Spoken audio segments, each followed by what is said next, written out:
आज बताऊंगी energy. Energy किसे कहते हैं? An object having a capacity of doing work is said to possess energy. अगर किसी भी ऑब्जेक्ट में काम करने की कैपेबिलिटी है तो हम ये कहेंगे कि उस ऑब्जेक्ट में एनर्जी है। बिना एनर्जी के कोई भी ऑब्जेक्ट काम नहीं कर सकता। अगर मुझे ये मार्कर उठाना है तो इसको उठाने के लिए भी मुझे एनर्जी की ज़रूरत है। मुझे कुछ लिखना है तो उसके लिए भी एनर्जी की ज़रूरत है। तो जब तक आप बॉडी में एनर्जी नहीं होगी तब तक वो काम नहीं कर सकता है। ठीक, the object which does the work loses energy. Suppose करो आप के एक मेरे पास तीर है और मैं उस धनुष और तीर से वो तीर चला रही हूँ। ठीक, तो क्या हुआ, एक object which does the work, जो काम करेगा, या उसकी बजाय भी मैं दूसरा एग्जांपल देती हूँ। चलो, एक ये ऑब्जेक्ट है, ठीक है, और एक ये कोई इंसान है। ठीक, ये इंसान इस ऑब्जेक्ट पर कुछ फोर्स लगा रहा है। The object which does the work, जो काम करेगा उसकी एनर्जी लूज होगी और जिस पर काम करेगा उसकी एनर्जी बढ़ जाएगी, यानी गेन हो जाएगी। सिंपल सी बात है, ठीक है, कि जो काम कर रहा है उसकी एनर्जी लूज होगी और जिस पर काम करेगा उसकी एनर्जी इंक्रीज हो जाएगी। ठीक है, आगे देखो, N object that possess energy can exert a force. जिसके पास एनर्जी होती है, अभी बताया था ये इंसान इस बॉक्स के ऊपर एक फोर्स लगा रहा है, ठीक है, तो इसके पास एनर्जी है तो ये क्या लगा रहा है, इसके ऊपर फोर्स लगा रहा है। और फोर्स लगाने से क्या हो रहा है, हो सकता है कि ये जो दूसरी ऑब्जेक्ट है वो थोड़ी बहुत डिस्प्लेस हो जाए, तो डिस्प्लेस होकर यहाँ पर आ गई।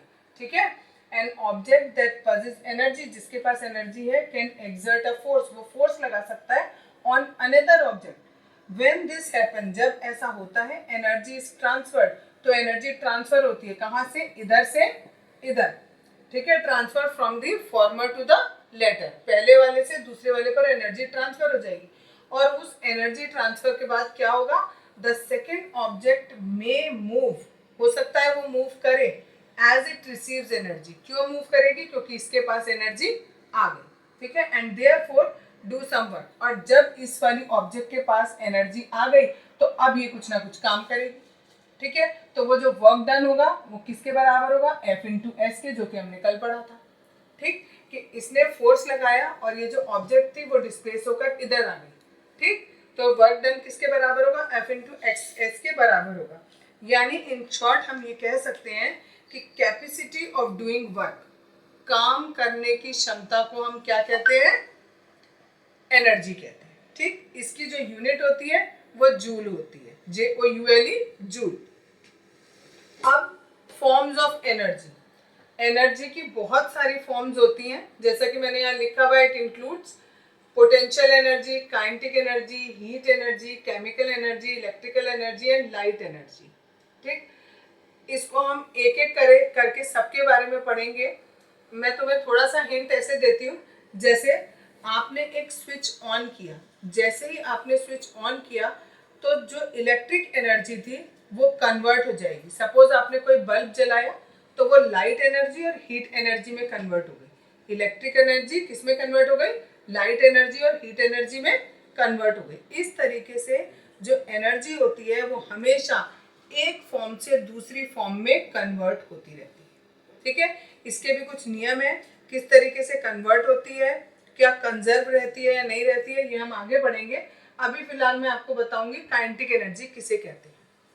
Energy possess by an object due to its motion, अगर किसी ऑब्जेक्ट में उसके मोशन की वजह से एनर्जी है तो उसको हम क्या कहते हैं, काइनेटिक एनर्जी कहते हैं। Kinetic energy increases with its speed, जैसे जैसे आप ऑब्जेक्ट की स्पीड बढ़ाते जाओगे वैसे वैसे काइनेटिक एनर्जी उसकी बढ़ती जाएगी। सपोज करो दो इंसान है, ठीक, ये वाला 10 मीटर पर सेकंड की स्पीड से भाग रहा है और ये वाला 20 मीटर पर सेकंड की स्पीड से भाग रहा है। तो जिसकी स्पीड ज़्यादा होगी उसमें एनर्जी ज़्यादा होगी, जिसकी स्पीड कम होगी उसमें एनर्जी कम होगी। अब काइनेटिक एनर्जी का एक फॉर्मूला होता है, that is half mv square. यहाँ पर m हमारा मास होता है ऑब्जेक्ट का, जो भी आपकी ऑब्जेक्ट मूव कर रही है उसका जितना भी मास है वो, जैसे ये एक ऑब्जेक्ट है और ये मूव कर रही है विद वेलोसिटी v और इसका मास है m, तो इस ऑब्जेक्ट की जो काइनेटिक एनर्जी है वो कितनी होगी, हाफ mv² के बराबर होगी। ठीक है, v मीन्स वेलोसिटी है, m मीन्स मास है। अब ये फॉर्मूला आया कहाँ से, इसका डेरिवेशन अभी हम करेंगे आगे। अब बताऊंगी कि काइनेटिक एनर्जी का फॉर्मूला हाफ mv² कैसे बना। सपोज करो आपने एक ऑब्जेक्ट लिया, उस ऑब्जेक्ट का मास m है, उसकी इनिशियल वेलोसिटी u है, ठीक, और let it now be displace through a distance s, और उसको हमने थोड़ा सा डिस्प्लेस कराया s डिस्टेंस तक। कैसे कराया, जब हम उस पर कोई फोर्स लगाएंगे तभी वो ऑब्जेक्ट डिस्प्लेस होगी, तो उस पर हमने फोर्स लगाया F, और वो ऑब्जेक्ट जो ये थी जिसका मास m था वो थोड़ा सा डिस्प्लेस हो गई। डिस्प्लेस होने के बाद हमने मान लिया उसकी जो फाइनल वेलोसिटी थी वो v हो गई। ठीक है, जब हमने ये एक ऑब्जेक्ट ली, इस ऑब्जेक्ट का मास m है, इस पर मैंने फोर्स लगाया F, और ये ऑब्जेक्ट डिस्प्लेस होकर आ गई यहाँ पर, और ये कितना डिस्प्लेस हो गई, s डिस्टेंस इसने डिस्प्लेसमेंट कर लिया। तो वर्क डन किसके बराबर होगा, F इंटू एस के। ये हमारी फर्स्ट इक्वेशन बन गई। ठीक है, अब हमने क्या किया, जब हमने इसकी इनिशियल वेलोसिटी ली थी वो u थी, और माना कि जब हमने इसे s डिस्टेंस खिसका दिया तो इसकी फाइनल वेलोसिटी कितनी हो गई, v हो गई, और इसमें जो एक्सेलरेशन प्रोड्यूस हुआ वो a हो गया। ठीक, यानी हमने क्या क्या माना, इनिशियल वेलोसिटी u है, फाइनल वेलोसिटी v है, और इसका एक्सेलरेशन कितना है, a है। तो according to third law of motion हमें पता है v² equal to u² plus 2ask होता है। ठीक है, अब हमने इसमें से क्या किया, हमें यहाँ s की वैल्यू निकालनी है, तो ये u² को मैं इस तरफ लाई, माइनस में आ गया, और 2as एज इट इज। अब इस s की वैल्यू निकालनी है, इस s के साथ 2a एक्स्ट्रा है तो वो कहाँ चला जाएगा, नीचे आ जाएगा, तो v² minus u² upon 2a, ये वैल्यू आ गई हमारी s की। ठीक, अब ये दोनों वैल्यू, एक s की वैल्यू निकाली हमने, और अभी हम एक और निकालेंगे, दैट इज f की value. We also know that f is equals to ma, हमें ये भी पता है कि जो f होता है वो m इंटू a के बराबर होता है।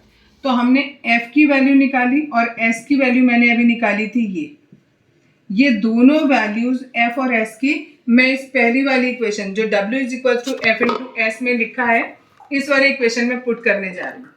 f की जगह रखा, देखो मैंने m इंटू ए, तो पहले मैंने ये रख दिया ये पूरा f की जगह पर m इंटू ए, और ये वाली वैल्यू हो गई मेरी s की। इनमें से a से a कैंसिल आउट हो गया।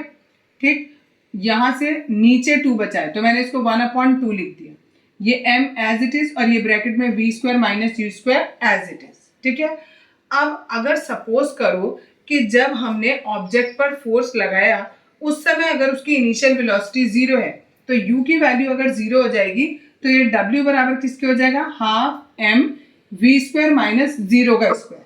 तो 0 का स्क्वायर करेंगे तो 0 ही आ जाएगा, तो क्या बचेगा, हाफ mv²। और वर्क डन को ही हम क्या कहते हैं, काइनेटिक एनर्जी कहते हैं। ठीक है, मोशन की वजह से जो एनर्जी होती है उसको हम क्या कहते हैं, काइनेटिक एनर्जी कहते हैं। तो यही हमारी क्या कहलाएगी, काइनेटिक एनर्जी कहलाएगी, और इसका फॉर्मूला आ गया हाफ mv²।